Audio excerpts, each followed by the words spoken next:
At WHBR WVUP, we love shining a spotlight on local churches and ministries, like the one you're about to watch. If you enjoy their program, please let them know.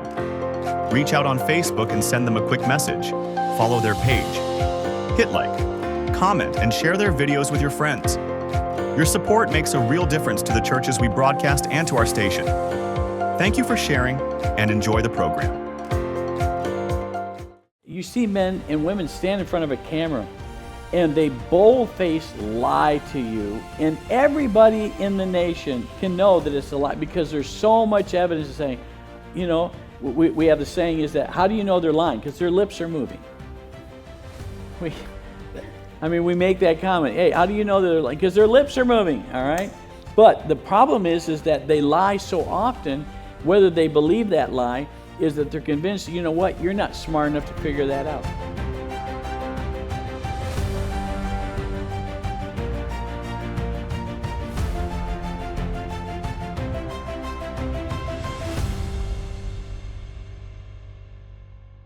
I would give it to you. Wow, what favor. What favor.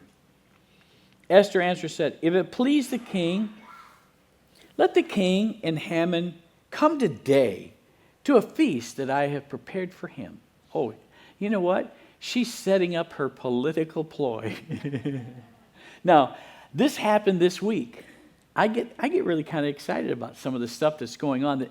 I love it when evil ploys, the dark state, the deep state, gets exposed, right? And so this past week, Christy Noem says, I got to tell you, we have great news, is that in the Department of Homeland Security, you would think everybody that's on the team is on the team, and they're pulling for all the same way. But we found out, guess what? Some of them aren't. Some of them are not. So she employed Elon Musk with his wizardry of all the stuff that they did at Doge. She said, can you help me out on this project? Is that we know, based on what's going on, how do I find out the people that are undermining what we're doing?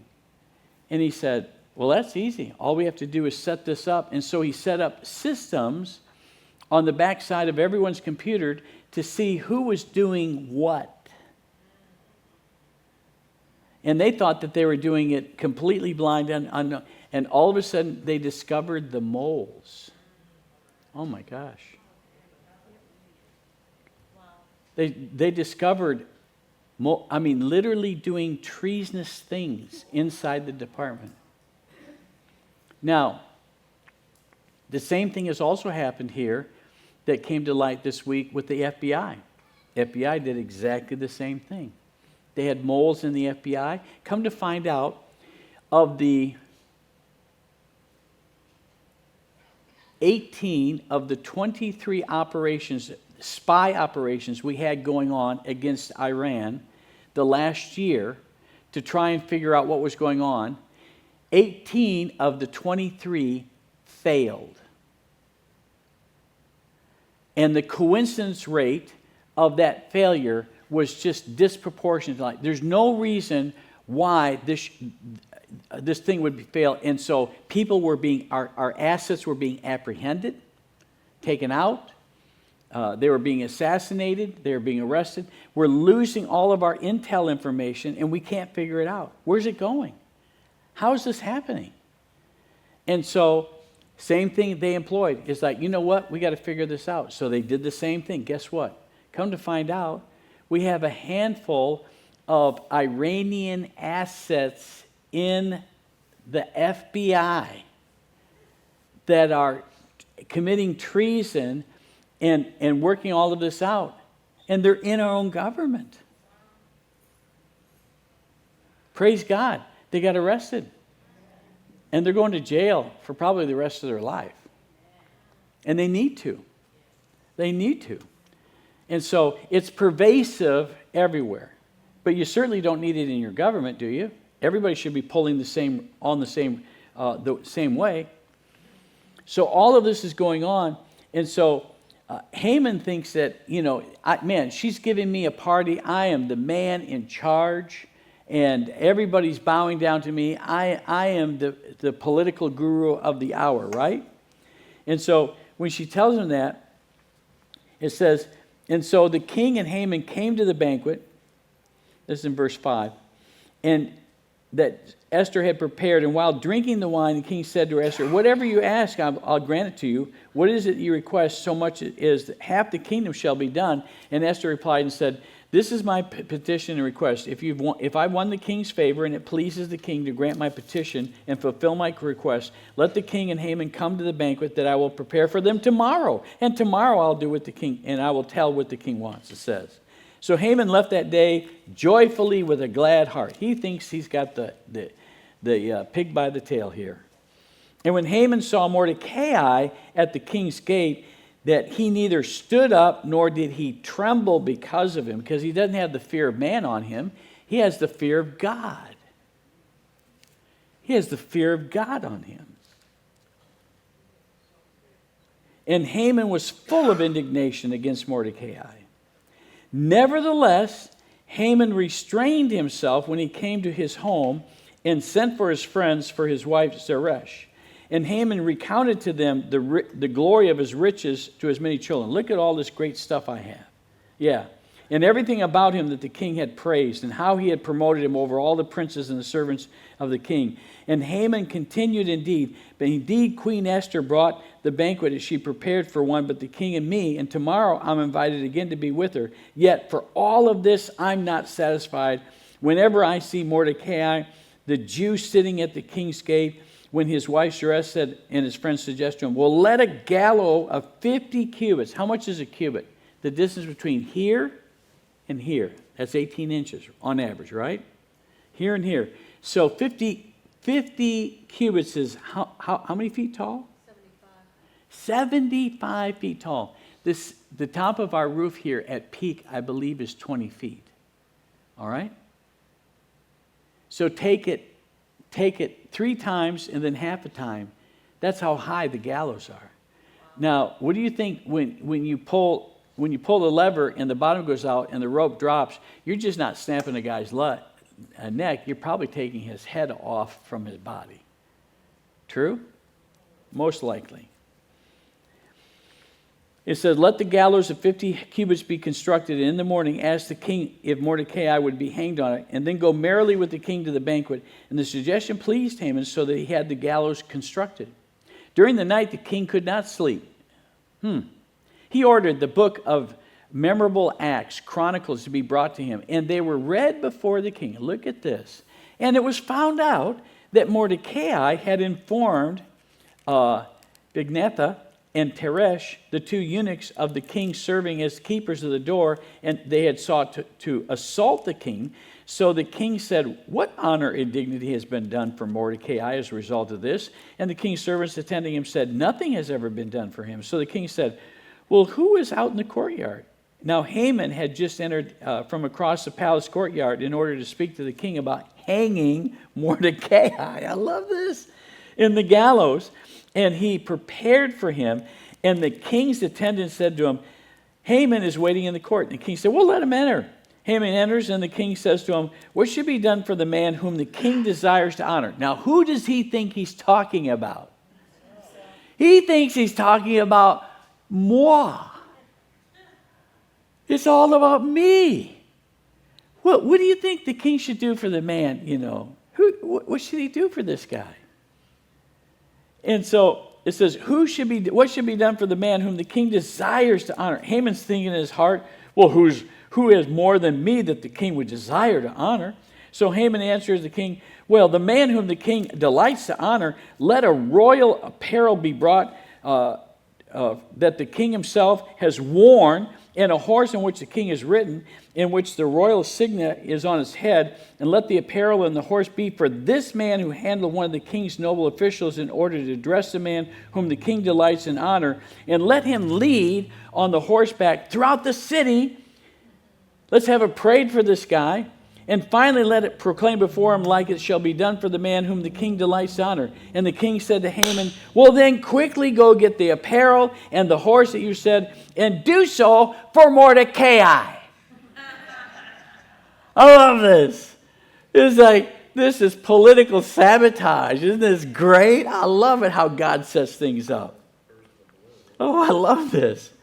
Let it be done for Mordecai as the Jew sitting at the king's gate of everything you spoke, and do not follow it. So Haman took the apparel and the horse arrayed to Mordecai and led the horseback through. He had to lead the horseback through the city for the man he detests and he wants him dead. And yet he has to lead the parade with this man. I love it. I love it. And Haman hurried to his house, mourning with his head covered. He is in Depression City. Man, he's doing a crash and burn. Haman recounted to his wife, Zeresh, and his friends everything that happened to his wife's friends and his wife's friends and his wife, Zeresh, said to him, if Mordecai, whom you have begun to fall, is of this Jewish lineage, then you will not be victorious over him. Rather, you will surely fall before him. And while they were still talking to him, the king's eunuchs arrived and rushed Haman to the banquet that Esther had prepared. I love this. So the king and Haman enters the feast, and they drink with Queen Esther. And the king repeated to Esther, saying on the previous day, well, what are you asking of Queen Esther? It would be granted to you. Now, what is your request? Even if it's half the kingdom, it would be done. Yes. Queen Esther replies and says, if I found favor in your sight, O king, if it pleases the king in my petition, let my life be given to me and my people at my request, for we have been sold, I and my people, to be destroyed and slain and annihilated, literally taking off the face of the earth. If only we had been sold as male or female slaves, I would have kept silent. I would not say a word if you had taken us and moved us into slavery. I wouldn't say a word. I would have kept quiet. For that distress would not be sufficient to trouble the king. And when the king answered and demanded of Queen Esther, who is he and where is he who would dare to presume on his heart for doing this? And Esther says, that wicked Haman, who is an adversary and an enemy of the king. Woo! Whoa! You're called, I'm telling you, names and people are about to be called out at this level. Names and people in this nation are about to get called out at this level. They've been working behind the scenes, and judgment has come. And they will be exposed. And you can stand and you can testify before the Senate and the Congress, and you can lie through your eye teeth, and you can even scream at them when you're angry with them.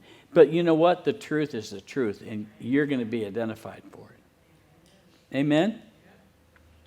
This wicked Haman, the adversary and the enemy. And then Haman was seized with terror. Because guess what? The cloak of deception is off. He's exposed for who he really is. And he's seized with terror before the king and the queen. And the king rose from the banquet of wine with his wrath.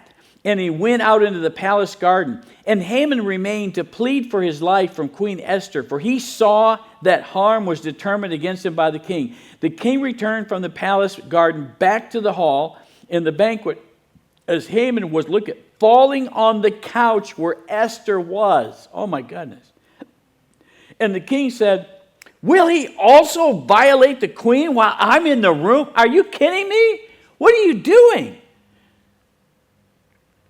And the king said, would he also violate the queen while I'm in the room? And as the shout erupted from the king's mouth, they covered the face of Haman.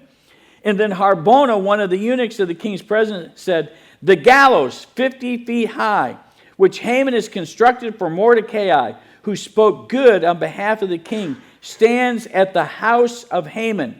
And the king said, hang him on it. And they hanged Haman on the gallows that he had prepared for Mordecai. And the king's wrath was then pacified. Woo! The chickens have come home to roost. Yeah. Well, you're seeing some of this happen now. Chickens are coming home to roost. Things are being exposed. It's very, very unsettling. And you know what? We're playing for keeps here.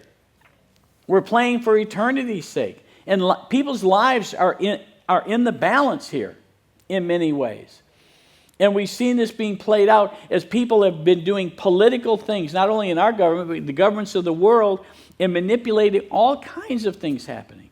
I mean, people are all upset about attacking Iran, but did anybody get upset when our Secretary of State gave them oodles and oodles and oodles of uranium to process so that they could have a power plant?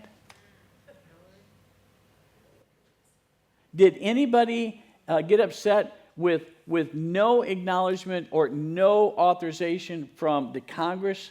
The president, a sitting president, gives them billions of dollars in cash and gold and silver and German marks, puts it on military planes in the middle of the night on pallets, and flies it direct into Tehran and drops it off with nobody's knowledge. We find out on the back end. Did anybody think that there was something a little bit crazy about that? Or when another sitting president says, you know what, we've got $16 billion worth of assets frozen in world banks after all the things, the terrorism that has been going on for decades, and we've frozen those assets so they cannot be gotten until we figure out how we're going to deal with this over here. And the president, with no authorization from Congress, goes ahead and unfreezes that $16 billion and hands it to the people who are the largest terrorist organization in the world. And we wonder why we have the mess we have. Crazy things are getting exposed. These are great days.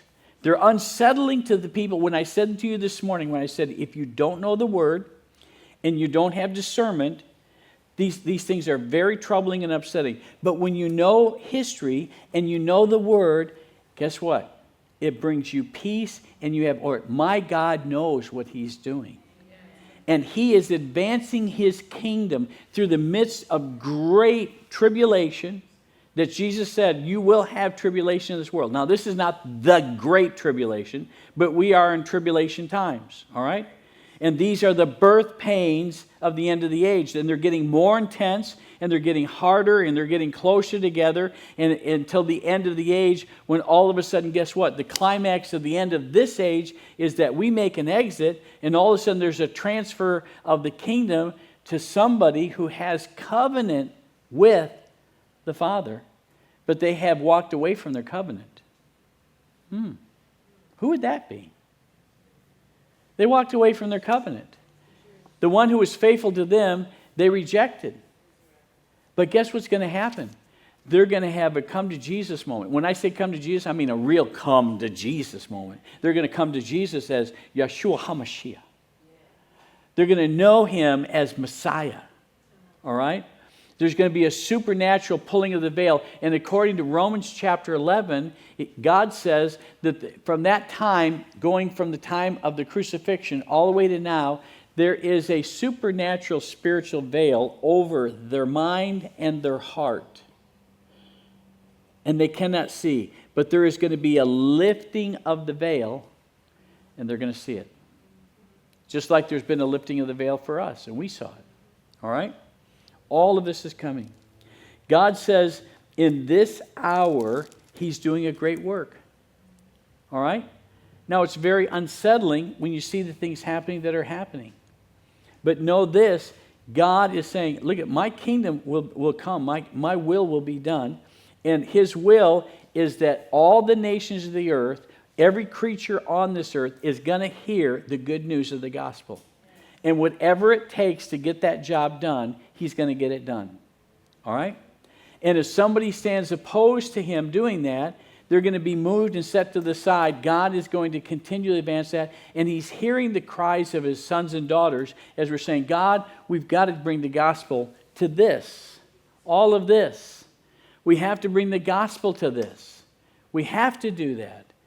And much of these nations are under really evil regimes. But you know what? My God is bigger and he's greater. And he's not limited by any of that. And I believe that.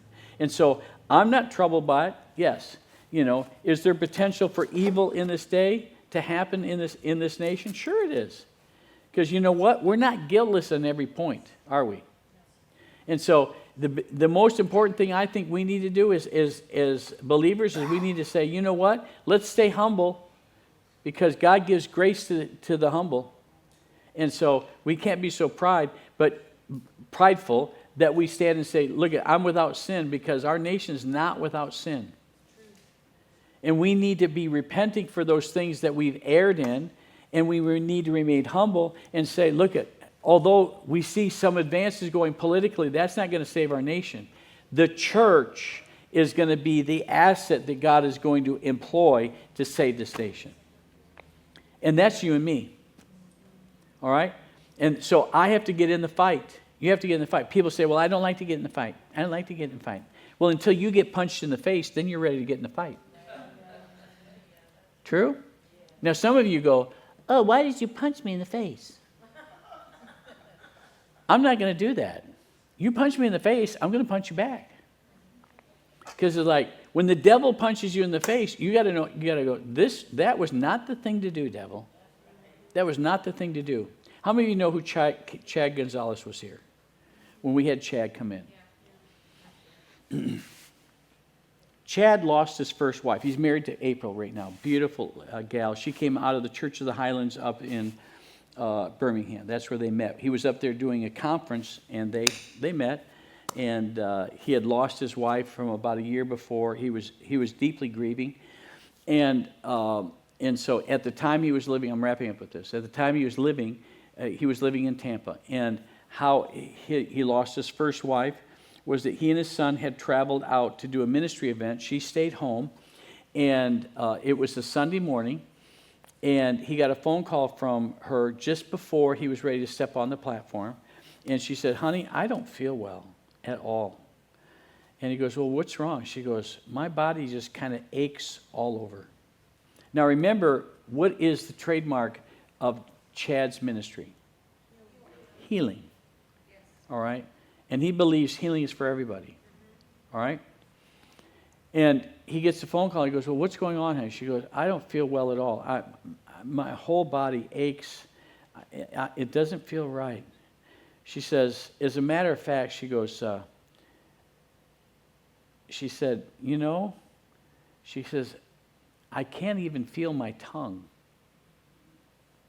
He goes, okay. And then she said, my face is going numb. He said, honey, I'm going to call the ambulance. I think you need to go to the hospital right away. So he calls the ambulance. Ambulance gets there, takes her to the hospital. In the process of getting there, she ends up dying. Come to find out, she had an intrusion in her gut. Her gut broke open, and she had leaky gut, and it filled up. She became sepsis, and sepsis got into her body. She was actually going into organ failure. She was in organ failure when she called him. Now, if you know anything about organ failure, you know once organs start to fail, it's like a domino effect. They start to, they go, and it's very hard to stop the dominoes once they start to go down. And finally, the last thing to typically go down is going to be your heart. But, so many of the other things, kidneys are going down, liver goes down, everything starts to shut down. And then when you get to that point, boom, it's too late. He's half the nation away from her. And she passes on, and you can read this all on social media stuff. And so he's devastated. He's thrilled because he's convinced that Jesus provided healing in the covenant. And that is his message and ministry. And the devil went right to the jugular on that and tried to take him out. Pastor Tim and Emily and I and Joe were at the service over at Jesse Duplantis's at the leadership conference, the pastor's leadership conference, the following summer. Chad's there with his son. Chad, it's not even been a year. It's only been a few months since her passing, and he's still in deep grief. Chad is a spiritual son to Jesse, and Joanna we're sitting here from about me to John and Denise. Chad's sitting right there with his son, and Jesse's walking around, and he's getting words of knowledge, and he's calling out people individually. He's praying for things. And then he turns, he walks back down, he comes back up the aisle, and he stops. He says, Chad, please come here. Chad gets up and he comes out. He said, the Lord says, the season for grieving over her is done. And Chad's just, he's a hot mess. It was hard to see that. Here's a man that God's using to minister such great things in the body, to demonstrate his desire to heal us all. And he says, the spirit of grief is going to be broken off of you. And God says, I have a woman who will come in and stand with you, and she will finish this fight of faith and race that you're on. And I will use her and you to do great things. And you'll turn back against the enemy. The very thing he meant to destroy you, you will destroy him. And he laid hands on Chad, and Chad, he hit that carpet. Power of God was all over him. Power of God was in that room. Whew. Right now, I just see it so vividly and feel it. And everybody felt that. It was transformational. He got up off that carpet, and you could see something was different in Chad. And just handful of months later, he meets April. They're perfect for each other. April was also a widow, and they ended up getting married, and they have been the most phenomenal team. And let me tell you, he told me, and he's written this, and you've seen it on social media sites, he's written in his books, he says, look, I have a purpose now, is that what Satan stole from me, you should have never touched me. You thought I was trouble for you then. You don't know anything of what I'm willing to do now for the cause of the kingdom. And he is on fire. He is radically on fire. And he's going all over the world sharing the message now. And God is just elevating. And he's doing this with a multitude of individuals. But he has overcome that. And I know a lot of things hit us in the gut and really take us down hard. But I'm telling you, that is not the end of the story. That's not the last chapter in your life. God's got some really great things in store for the kingdom and for you and I. And we're rising up into it. And I'm believing that God's going to say, you know what? This is the time. This is the place. This is the season. This is the hour for such a time as this. Amen? Thank you for joining us on Encounter Breakout. If you would like to hear the message in full, visit our website at encounterchurchpensacola.org and join our broadcast Sundays at 9/8 p.m. Central and Wednesdays at 11:30/10:30 a.m. Central, right here on WHBR, WVUP. If you call Encounter Church home and would like to support us, there are many ways you can give. You can text the word GIVE to 616-300-1102. And for Cash App and Venmo details, visit our website. Experience life, love, and community.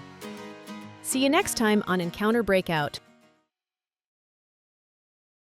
Thank you for watching the local ministries that we broadcast here on WHBR WVUP. If you are blessed by their programs, reach out and let them know. If you'd like to see your church on this channel, please let us know, and we'd be more than happy to reach out to your pastor. You can contact us at 850-473-8633 or email us at whbr@ctnonline.com.